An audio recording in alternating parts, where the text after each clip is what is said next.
Welcome back to our channel. నా పేరు బిందు. ఈరోజు వీడియోలో మొగలై చికెన్ దమ్ బిర్యానీ చేస్తున్నాను. రిచ్నెస్ అండ్ అథెంటిక్ టేస్ట్తో ఉన్న బిర్యానీ అనమాట. అందరూ మస్ట్ అండ్ షుడ్గా ఎక్స్పీరియన్స్ అవ్వాల్సిందే ఈ టేస్ట్ అనేది. సో దీనికోసం నేను చాలా సింపుల్ మెజర్మెంట్స్ అండ్ క్వాంటిటీస్తో ఈజీగా చూపించాను.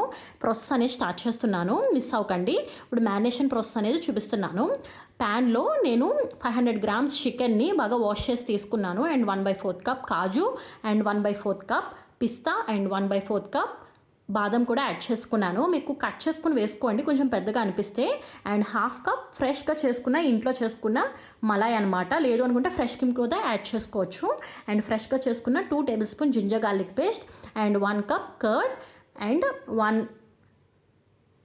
1 బంచ్ మీరు పుదీనా అనేది రెడీ చేసుకోండి. సో అది యూజ్ అవుతుంది. హాఫ్ కప్ పుదీనా అండ్ హాఫ్ కప్ కొత్తిమీర అండ్ 4 గ్రీన్ చిల్లీ స్లైస్గా కట్ చేసుకుని వేసుకున్నాను. అండ్ హాఫ్ స్పూన్ జీరా పౌడర్ అండ్ 2 టేబుల్ స్పూన్ ధనియా powder and 1 tablespoon chilli powder and chicken masala ready garam masala 1 tablespoon and కొంచెం పసుపు అండ్ చికెన్కి సరిపడగా మాత్రమే సాల్ట్ అనేది వేసుకున్నాను.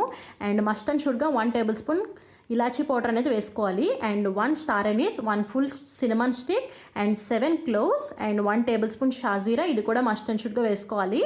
అండ్ 2 మరాఠీ మొగ్గ అండ్ ఒక పెద్ద సైజ్ బే లీఫ్ని ఇది సగం చేసుకుని వేసుకుంటున్నాను. చిన్న సైజు ఉన్నా సరే 2 వేసుకుంటే సరిపోతుంది. సో ఇది బాగా మిక్స్ చేసుకోవాలి. ఈ మ్యారినేషన్ అనేది కూడా చికెన్ జ్యూసీగా టెండర్గా అవ్వడానికి ఇందులో మిక్స్ చేసుకునే దాన్ని బట్టే ఉంటుంది అనమాట. ఇది ఫ్రై చేసుకున్న ఆనియన్ ఆయిల్ అనమాట. 1/4 కప్ అనేది వేసుకున్నాను. And 1 table spoon ghee and fry చేసుకున్న ఆనియన్స్ని 3/4 కప్ అనేది వేసుకున్నాను. అండ్ సాఫ్రన్ వాటర్ కూడా వేసేసుకుని బాగా మిక్స్ చేసుకోవాలి. చెప్తున్నాను కదా, మనకి టెండర్గా జ్యూసీగా ఉండాలంటే బాగా మిక్స్ చేసుకోవాలి. అండ్ మ్యారినేషన్ కూడా మినిమం 1 అవర్ అనేది కంపల్సరీగా ఉండాలి. లేదు అనుకుంటే ఓవర్ నైట్ సోక్ చేసినా ఇంకా ఎక్సలెంట్గా వస్తుంది అనమాట. నేను ఇక్కడ 1 అవర్ మినిమం పెట్టుకుంటున్నాను. అండ్ ఇప్పుడు బిర్యానీ రైస్ అనేది ప్రిపేర్ చేసుకుంటున్నాను. ఫస్ట్ వాటర్ అనేది యాడ్ చేసుకున్నాను. ఇప్పుడు బిర్యానీ ఐటమ్స్ అనేది మసాలా ఐటమ్స్ అన్ని 1 by 1 వేసేసుకుంటున్నాను. 5 క్లోవ్స్ అండ్ 6 ఇలాచీ అండ్ ఒక మరాఠీ మొగ్గ అండ్ 1 టేబుల్ స్పూన్ షాజీరా అండ్ సోంఫ్ 1 టేబుల్ స్పూన్ కంపల్సరీగా వేయండి, చాలా బాగుంటుంది aroma. 2 small size bay leaves and ఒక స్టార్ ఎనీస్ అండ్ ఒక స్టిక్ సినిమన్ అయితే వేసుకున్నాను. జావిత్రి హాఫ్ మాత్రమే వేసుకున్నాను అనమాట. అండ్ గ్రీన్ చిల్లీస్ 4 స్లైసెస్గా కట్ చేసుకుని వేసుకున్నాను. అండ్ ఇప్పుడు బిర్యానీ రైస్కి సరిపడగా సాల్ట్ మాత్రమే వేసుకుంటున్నాను. And ginger garlic paste 1 tablespoon and water rolling boiling అయినప్పుడు మాత్రమే నేను ఇక్కడ పుదీనా అనేది వేసుకుంటున్నాను. హ్యాండ్ఫుల్ ఆఫ్ పుదీనా అండ్ హ్యాండ్ఫుల్ ఆఫ్ కొత్తిమీర కూడా వేసుకుంటున్నాను.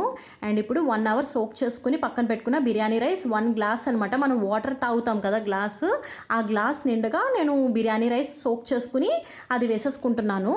అండ్ అది వేసుకున్న వెంటనే ఇప్పుడు ఒక హాఫ్ లెమన్ అనేది స్క్వీజ్ చేస్తున్నాను. ఎందుకంటే మనకి వైట్ రైస్గా అనిపిస్తుంది అనమాట, రైస్ అనేది వైట్గా అనిపిస్తుంది.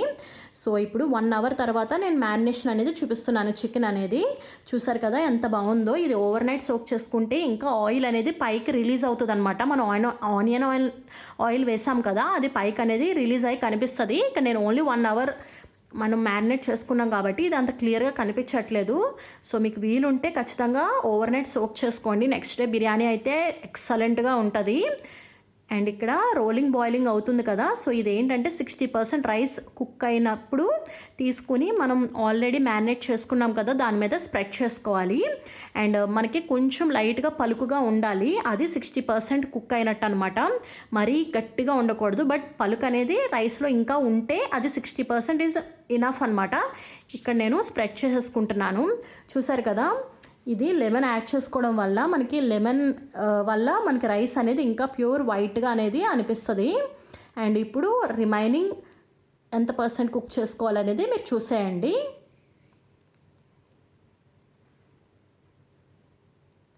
ఇప్పుడు నెక్స్ట్ 80% బాయిల్ అయింది. ఇందాక 60% కదా, ఇప్పుడు 80% బాయిల్ అయిన తర్వాత ఇది కూడా పైన ఇంకొక లేయర్ అనేది వేసేసుకుంటున్నాను. మొత్తం ఈవెన్గా స్ప్రెడ్ చేసుకోవాలన్నమాట, అప్పుడు ఈవెన్గా కుక్ అవుతుంది. And remaining 90% is final stage అనమాట. ఇంకా లోపల వాటర్లో ఏదైతే రైస్ ఉందో మొత్తం అంతా కూడా ఫిల్టర్ చేసన్నా సరే దీని మీద స్ప్రెడ్ చేసేయండి. అండ్ పైన మనకి గార్నిష్గా కంపల్సరీగా పుదీనా లీవ్స్ అనేది మస్ట్ అండ్ షుడ్ అనమాట. పుదీనా లీవ్స్ అండ్ కొత్తిమీర అనేది ఖచ్చితంగా ఉండాలి, ఎందుకంటే అదే ఫ్లేవర్ అనేది ఎన్హాన్స్ అవుతుంది. ఏ బిర్యానీలోకైనా సరే ఈ లీవ్స్ అనేది కంపల్సరీగా ఉండాలి, అప్పుడే మీరు బిర్యానీ కూడా చేసుకోవడానికి మీరు రెడీ చేసుకోండి, లేదంటే మీకు బిర్యానీ అనేది సరిగ్గా రాదనమాట. అండ్ ఇప్పుడు హ్యాండ్ఫుల్ ఆఫ్ పుదీనా అండ్ హ్యాండ్ఫుల్ ఆఫ్ కొత్తిమీర కూడా వేసేసుకుని and handful of fried onions కూడా వేసేసుకుంటున్నాను.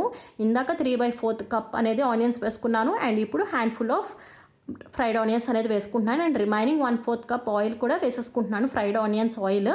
అండ్ ఇందాక బాయిల్ చేసుకున్న రైస్ వాటర్ ఉంది కదా, అది కూడా కప్ వేసేసుకుంటున్నాను అండ్ సాఫ్రన్ కూడా యాడ్ చేసేసుకుని అండ్ ఇక్కడ వీట్తో కానీ వీట్ ఫ్లోర్తో కానీ మైదాతో కానీ ఇలాగా మనం రౌండ్ ఆఫ్ చేసుకోవచ్చు అనమాట వెజల్ చుట్టూరు కూడా.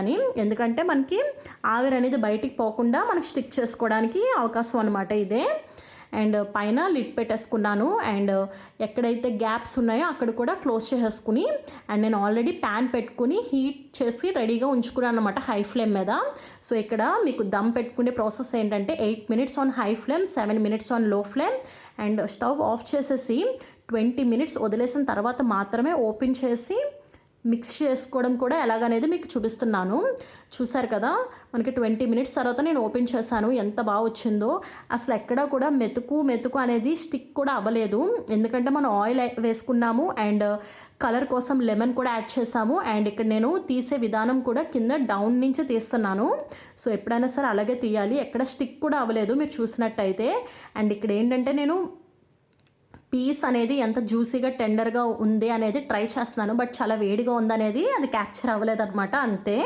సో ఇక్కడ నేను అంతా కూడా రైస్ అనేది కింద నుంచి తీస్తున్నాను. మీరు ఏ రైస్ కూడా ఒకదానికి కూడా స్టిక్ అనేది అస్సలు అవ్వలేదు, చాలా easy recipe. And measurements quantities కూడా సేమ్ ఇదే ఫాలో అవ్వండి, యాస్టీస్గా ఇదే వస్తుంది. టేస్ట్ మాత్రం చాలా డిఫరెంట్గా, చాలా రిచ్నెస్గా, అథెంటిక్గా ఉంటుంది. ఎందుకంటే మనం దీంట్లో డ్రై ఫ్రూట్స్ వేసాము, మలై వేసాము, క్రీమ్ లేకపోతే క్రీమ్ అన్న వేసుకుని చేయొచ్చు. సో ఇది నేను సర్వ్ కూడా చేసేసుకుంటున్నాను. చూసారు కదా, కాజు, dry fruits and onion, lemon and raita చాలా బాగుంటుంది.